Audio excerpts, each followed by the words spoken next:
Bueno, ahora queremos dejar con ustedes a Analía Rojas, socia fundadora de Enerconex,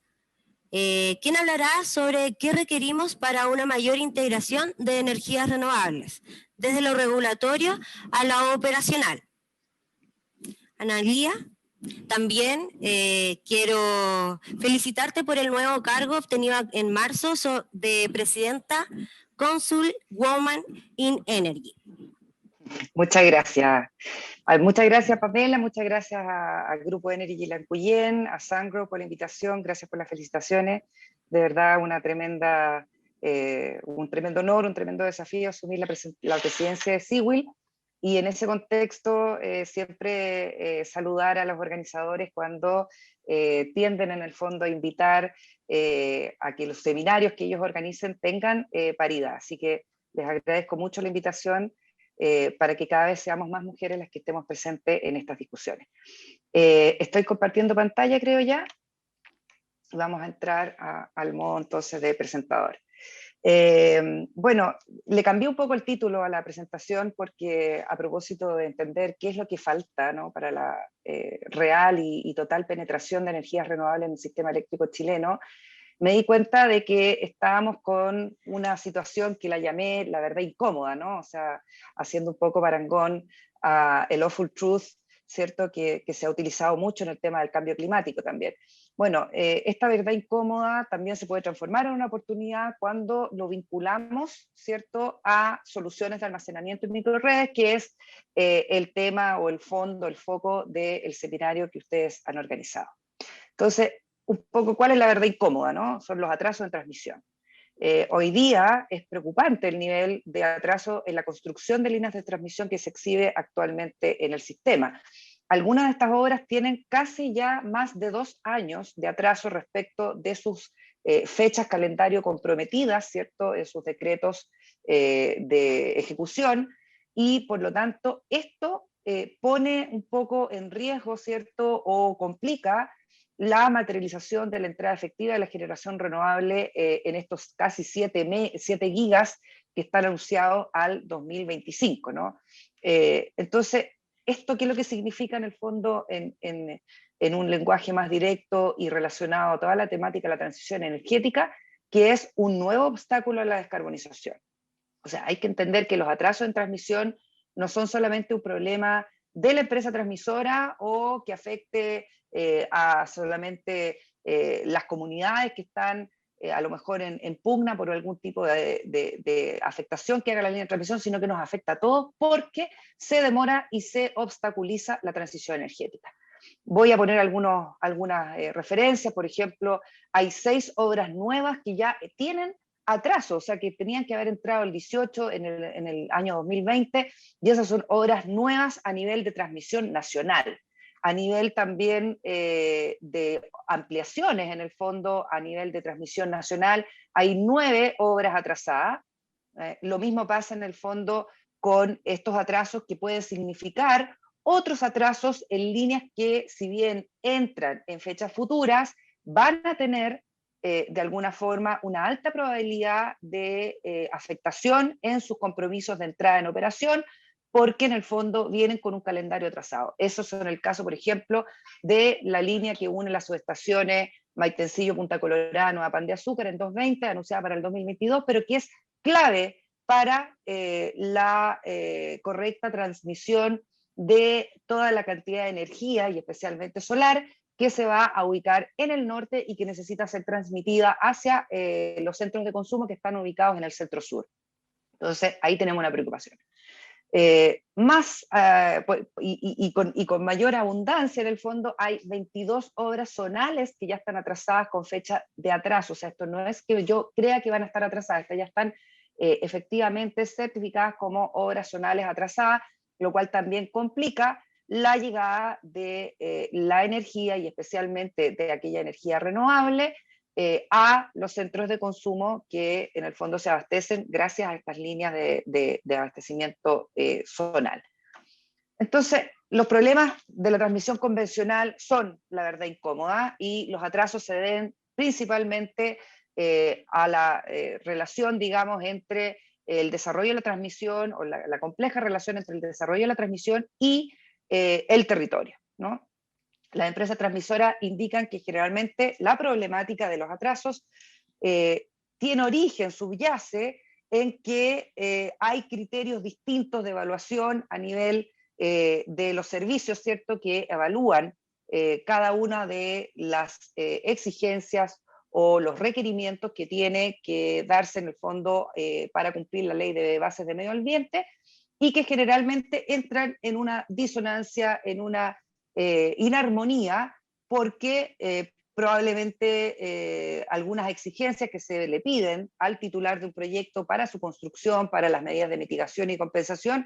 luego entran en conflicto cuando estas ya han sido aprobadas con el criterio de algún otro organismo, algún otro servicio, parte, ¿cierto?, de la evaluación completa integral del proyecto dentro del marco de la evaluación de impacto ambiental. ¿Qué es lo que sucede con esto? Esto se detiene, retrasa y encarece las obras de transmisión convencional, entendidas como una extensión de redes.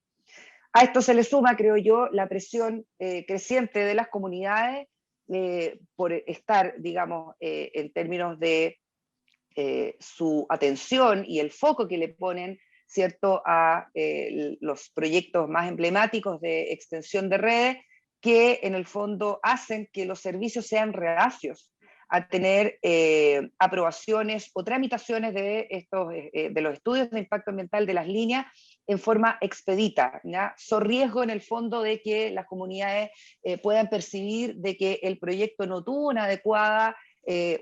examen dentro del trámite ambiental. Entonces, tenemos demoras por parte de los servicios y también tenemos demoras por parte de las respuestas de las empresas que no prevén dentro de su planificación que puedan salir en el fondo requerimientos adicionales a los que ellos han previsto en su diseño original de las líneas.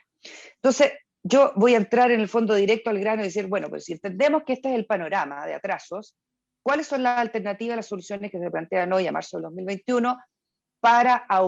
que el aumento de la capacidad instalada y la generación renovable hacia el 2025, hacia el 2030, no se traduzca en más vertimientos? Los vertimientos ya son una realidad, pero tenemos que entender qué es lo que va a pasar cuando agreguemos estos 7 gigas, ¿cierto?, al sistema de aquí al 2025, al 2030, qué va a pasar con esa energía en el fondo, con esta realidad. Esto es una radiografía real, aquí no hay teoría, ¿ya? Entonces, yo creo que tenemos que desde ya empezar a instalar conceptos que son una mezcla de innovación, pero también de la recuperación de algunas prácticas anteriores que el sistema eléctrico ha tenido en Chile, y que tiene que ver con entender que el almacenamiento tiene que ser un activo que también forme parte de la transmisión.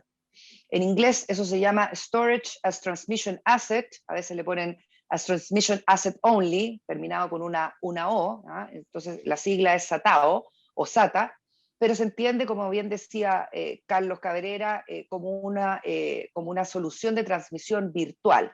En Alemania y en Australia tienen distintos nombres, se llama transmisión virtual o grid booster, y en el fondo lo que planifican es en realidad un aumento de la eficiencia en la transmisión existente, que esa es la gran diferencia sobre lo que hoy día estamos entendiendo que es la necesidad de expansión de la transmisión. O sea, esto es aumentar la eficiencia de la transmisión existente en vez de más kilómetros de redes, pero sin sacrificar ni confiabilidad ni seguridad. ¿Cuál es la característica que a mí me llama la atención en el fondo de las experiencias internacionales? Es que casi todas estas experiencias son lideradas no solamente por las empresas, en este caso proveedoras de tecnología, como puede ser Sungrow o algún otro de la competencia, sino que es una visión de los operadores del sistema eléctrico, ¿no?, que se ponen de acuerdo y por lo tanto entienden que la transmisión virtual es una solución de implementación más rápida que la construcción convencional, y por lo tanto tienen entonces una planificación conjunta liderada por los operadores.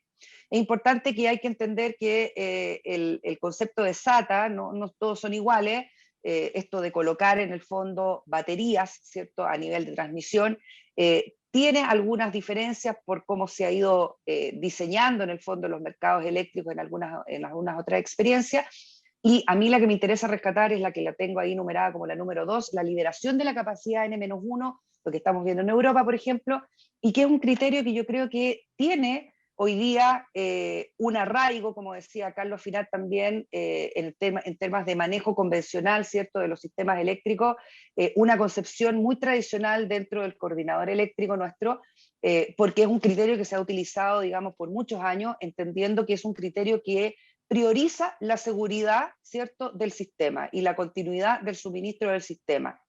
Yo insisto que el criterio de operación hoy día, además de ser eficientemente económico y seguro, que está recogido, por cierto, en la ley del coordinador eléctrico, debe añadir también el criterio de una operación sustentable. Y cuando tú añades ese criterio, puedes entonces Un minuto, tener Analía. una concepción, gracias, de cómo tú vas a manejar este sistema con otro tipo de criterio. Entonces, la liberación del criterio N-1 hace que tú reemplaces una línea de backup, en el fondo la línea N-1, aquella que está de respaldo, de seguridad, por los sistemas de batería que hoy día son a gran escala. Les dejo la experiencia de la experiencia alemana, que creo que es muy interesante, pero aquí entramos de lleno en el tema de regulación. Yo creo que la regulación efectivamente tiene que ser distinta para estos sistemas de almacenamiento colocados a nivel de transmisión, porque tiene cualidades distintas a las soluciones de almacenamiento a nivel de generación. Tiene que permitirse la competencia y tiene que permitirse también ser cobrado a través de la tarifa del transmisor, aun cuando aquellos que coloquen los sistemas de almacenamiento y de baterías a lo largo del sistema de transmisión no sean precisamente el giro de la transmisión. Yo creo que ahí hay conceptos que son muy importantes. Mis puntos finales, creo que esta es una gran oportunidad y esta verdad incómoda se transforma entonces en esa oportunidad para que el coordinador eléctrico acá en Chile impulse un plan de sistemas de almacenamiento para usarlas como línea de transmisión. Puede ser un plan liderado por el coordinador, junto con el regulador, por cierto, por el tema normativo, pero también con la Asociación de Empresas de Transmisoras, que hoy día está recientemente formada. Creo que también en una primera instancia podríamos ir a un esquema en donde estos desarrollos sean desarrollados o implementados como un proyecto privado, pero que luego debe ser, en el fondo, traspasado, transferido a la base de activos de transmisión nacional. Podemos ser proyectos de almacenamiento de gran escala a nivel de transmisión, pagados por los generadores o en conjunto con los transmisores, pero luego, por cierto, traspasados a los activos de transmisión para poder recuperar una tarifa, entonces, de lo que significa tener ese almacenamiento. Tenemos que tener definiciones que otorguen las, en el fondo, dudas que quedan en el sistema acerca de la remuneración, y también los sistemas de control automático, que fue muy bien recogido por Carlos Finat en todo lo que se refiere en el fondo a electrónica de potencia de los nuevos inversores que nosotros necesitamos instalar a nivel de generación renovable. Yo creo que el cambio climático, el mensaje final, es un asunto que se llegó a instalar, basta con mirar en el fondo los sucesos tanto locales como del Cajón del Maipo hace un par de semanas atrás, o lo de Texas, que a todos les llamó la atención y obviamente captó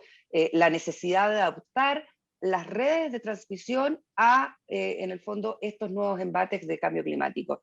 Yo creo que hoy día puede ser efectivamente cómodo y posible no atender esta urgencia, pero claramente no es rentable ni aceptable para los próximos años, y por eso es un llamado urgente en el fondo que nos pongamos de acuerdo para que se lideren este tipo de proyectos desde las instituciones o organismos que mencionaba como el coordinador eléctrico. Creo que hoy día la transición energética no es solamente una materia de la generación, también es una materia y un asunto que debe preocupar a la transmisión, porque sin sin la transmisión, los éxitos de la generación renovable, incluso de todos los esfuerzos de hidrógeno verde que he escuchado con atención, no van a poder llegar en el fondo a ser parte de los beneficios que el consumidor necesita tener, teniendo en cuenta que este debe estar en el centro de las políticas públicas y privadas de los próximos años. Muchas gracias. Gracias, Analía.